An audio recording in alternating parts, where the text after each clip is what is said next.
Olá, saudações, sejam bem-vindas, sejam bem-vindos. Mais um vídeo sobre literatura portuguesa, realismo. Eça de Queiroz, Os Maias, né? A família Maia. E a gente está comparando algumas coisas assim do livro com a famosa minissérie que passou na Rede Globo, né? Lá nos anos 90, né? Então tem algumas mudanças assim, cronológicas, uns personagens, né, que de outros livros, tipo a Relíquia, né, o Raposão lá da Relíquia. E analisando aqui alguns pormenores, inclusive das críticas, né, que o Eça de Queiroz faz à sociedade portuguesa e as críticas do movimento realista, né, o realismo contra o romantismo. Né, o romantismo era visto como passadista e logo depois do realismo já tinha o naturalismo. E aí já tem personagem aqui criticando o naturalismo, né, porque o naturalismo é mais levado para o lado científico, né? E algumas coisas escatológicas, então assim, ofendia mais do que o realismo, né? Para muita gente o realismo já era uma ofensa, imagina o naturalismo, né? Então era um momento ali de transição que você tinha os pós-românticos, né? A gente vai ver aqui que tem um Alencar aqui que é o pós-romântico, Tomás de Alencar, né? Que era um daqueles amigos lá do Pedro da Maia, o pai do Carlos da Maia, né? Então, tem muita roda de conversa de estudante, né? E aí, depois dessa época de estudantes, vamos lembrar, né? Voltando alguns capítulos, que depois que o Carlos da Maia se formou lá em Coimbra, né? Ele passou assim mais de ano, né? Mais dos 14 meses seguinte, o livro aqui circulando pela Europa, né? Fazendo casos amorosos e tal, circulando, né? Aquela velha viagem do Fidalgo, né? O Fidalgo, ele que foi educado à inglesa, né? Assim como o avô dele foi educado à inglesa, sempre tem essa ideia do nobre se formar, né? E aí antes de começar a carreira ele faz uma tour pela Europa. E aqui o Carlos da Maia vai para a Holanda, vai para a Itália, né, etc.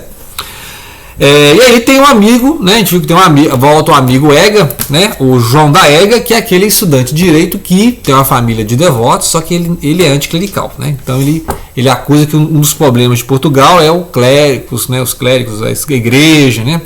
Aqueles papaós, como ele fala, né? Então ele acha que tem esse problema aí em Portugal, e por isso que aí o outro fala assim, mas não tem padre na Espanha, né? Porque eles têm toda tem toda aquela questão das mulheres espanholas, toda a idealização da mulher espanhola e aquela ideia de que a Espanha continua a pátria, né, assim, de avanço, né, em relação a Portugal. Então, as coisas assim. Ao mesmo tempo em que eles parodiam tudo que é francês, né, e inclusive a fala francesa, né, aqui as referências literárias são a França, né. Então é toda uma época em que o século XIX é isso, né, no século XIX todo mundo sabe francês. Assim como no século XX, depois das guerras, né, se fala inglês, né? Mas antes, né, no Brasil até os anos 40, né, o francês era corrente, né? Então, muito bem, então ele vai, né, vou tentar seguir o fichamento aqui. Então vai ter a cena, por exemplo, lá num café, né, lá no Boulevard, lá em Lisboa, depois que o Carlos da Mata volta dessa viagem, e aí o avô, né, o Afonso Maia, abriu o Ramalhete. Ramalhete, a data aqui é 1875, que é a mansão, né, que vai abrigar a família e tal. E aí, num evento social lá, né, o Carlos da Maia vai encontrar o Tomás de Alencar, que é aquele amigo do Pedro da Maia, né? Então vai ser uma ligação das gerações. Porque aí, né, vão se encontrar emocionados, e, mas né, eu te carreguei no colo quando você era criança, né? E aí, interessante porque o Carlos não tem curiosidade com relação ao pai, né? Assim, parece que ele, né?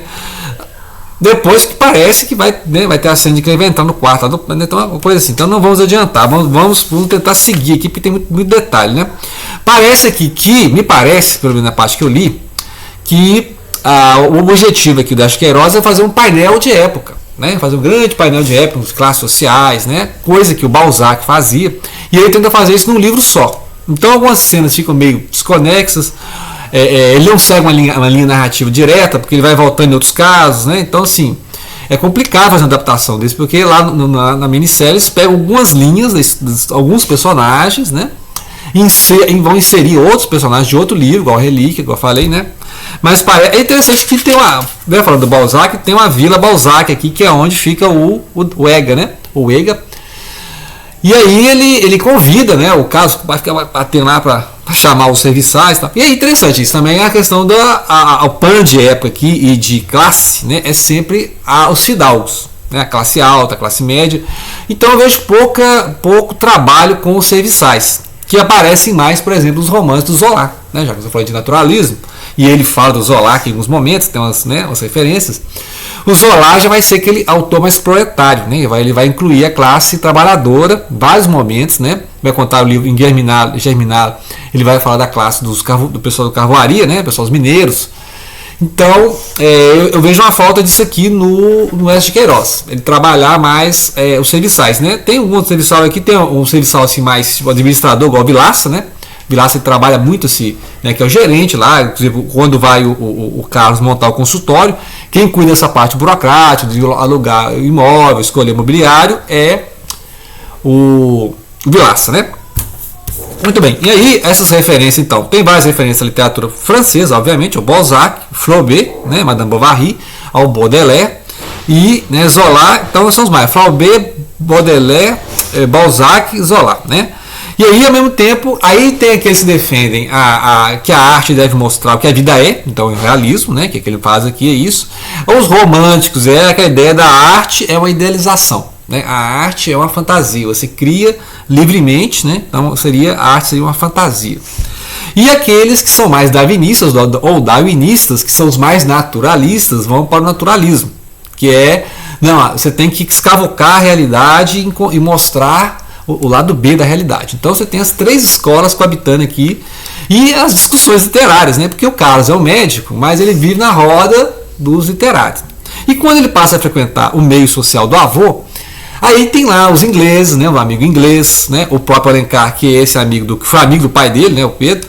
Então o Alencar é esse cara romântico, mas que está ali de certa forma também. Então sobrou um pouco do romântico ali, né? O último romântico, ele é o último romântico.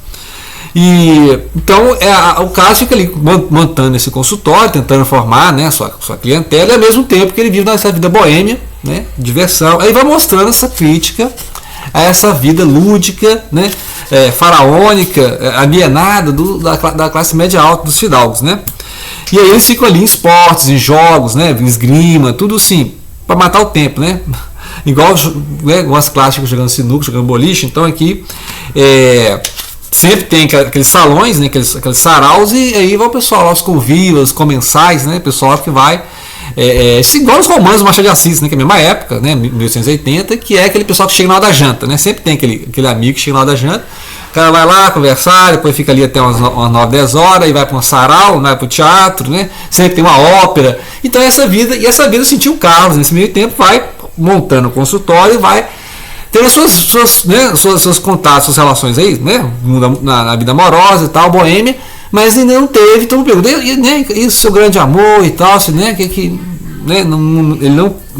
Ele até acha que ele está destinado a não amar ninguém, né? Assim, não vai amar ninguém, né?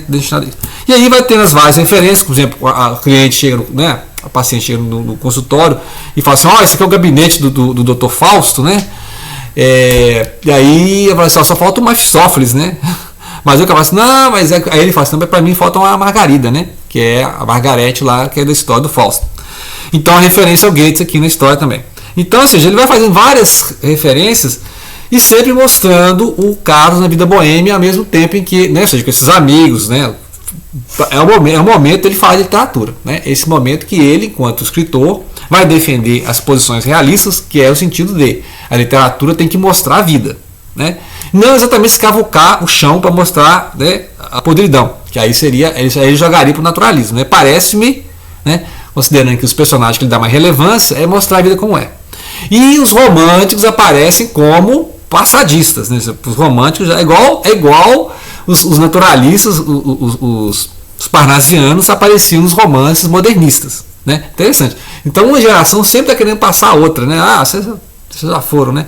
Então nós somos a vanguarda, né? Ou seja, nós somos realistas, né? Nós somos naturalistas, nós somos a vanguarda, e vocês românticos, pós-românticos, né? Vocês já são figuras assim fúnebres, né? Funéreas, inclusive, né?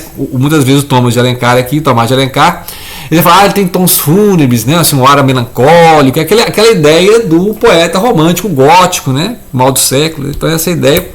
Enquanto que o Dom Afonso, que foi um liberal lá na juventude, mas é um cara muito conservador, ele se turmou com os jovens falando do Byron. Que quando eu estava lá na Inglaterra eu vi o Byron, né? Então, para todo mundo, né? Ao mesmo tempo que eles querem passar, né, o romantismo, o Byron ainda é uma referência, né? O Lord Byron é aquele é igual o Dalí para nós agora, né? A gente voltar aos anos 30, lembrar de Salvador Dalí, né? Então, e aí depois vai ter o capítulo aqui que vai ter a viagem a Sintra, lá ele vai encontrar o Alencar, né?